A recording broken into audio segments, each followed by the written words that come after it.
mostly PM interviews are,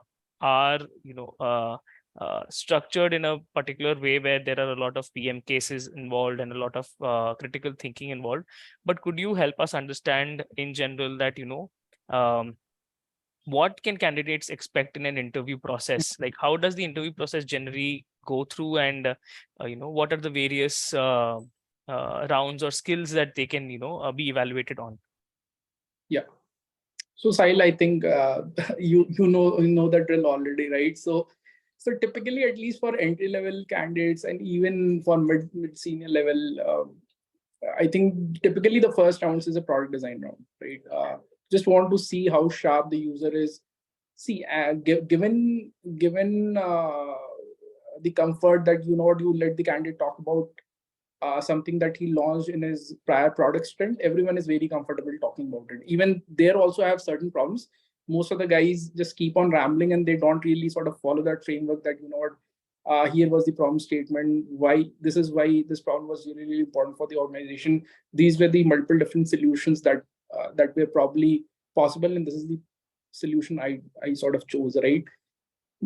Even that doesn't happen, right? The candidate just goes on a complete monologue, right? And at the end of it, at least it happens to me a lot of times where I actually have to actively interject to actually keep pushing the candidate to sort of give me good reasonable insights rather than just explain to me the process, right? So that's there. But yeah, broadly, the first real question that I throw at the candidate, and most of the companies do it, for entry and mid senior level, is basically a core product design problem. You just keep the candidate in an unfamiliar setting and see how it reacts, right?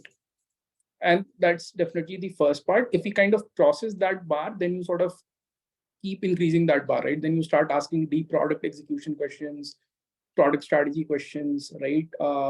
Maybe a product metrics question, right? So our different interviewers will cover different sort of aspects. We typically end up doing like at least 3-4 rounds eventually before the final hire, right? So maybe if I cover the product design round, then I'll pass on the baton to my colleague, right, who's probably going to test you on, let's say, product execution or product metrics, right? Maybe someone will throw you a root cause analysis question. In a lot of organizations, there's a dedicated engineering fit round as well, as to whether you have at least the basic sort of nous of conversing with the engineer, right? So all of those things. And then the final bit, which a lot of candidates don't take very seriously, is the culture fit round.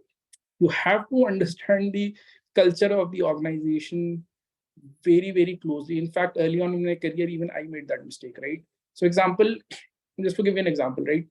A lot of companies would prioritize customer experience over revenue, right? That's part of their core principles, that if that means taking a hit on the revenue, so be it. I'll still prioritize what is the right thing to do for the customer. But then there are other organizations who would say that, you know what, I would make that trade-off between customer experience and revenue and arrive somewhere in the middle, right? You need to know that nuance.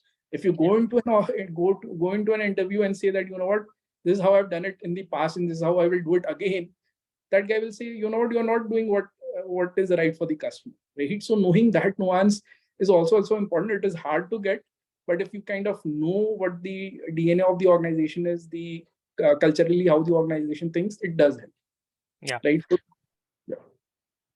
So those are typically the rounds, right? At least for entry level, mid senior level. Obviously, at senior levels, there are leadership rounds, right? And maybe we'll end up talking to the chief product officer or the CEO of the company, right? And I don't know what they ask in their rounds, but I'm sure those rounds are intense as well. Yeah, no, I completely agree. I think I remember during our campus placements, there was this one example where Amazon, for example, Amazon have, they have really these core tenets that they follow. And we were all said that, you should definitely read about them before you're going for the interviews, because a lot of the interview questions that they ask may not directly ask upon these things, but they are sort of in a way to test if you know them, and if is your personality catered to behave that way. So I would definitely, agree that culture fit router is something that, people should definitely pay a lot of attention to and read about how the company's mission, vision, culture is like. And I think a lot of it helps when you're also interacting with some of the people beforehand from the organization. So sort of, to understand how things work.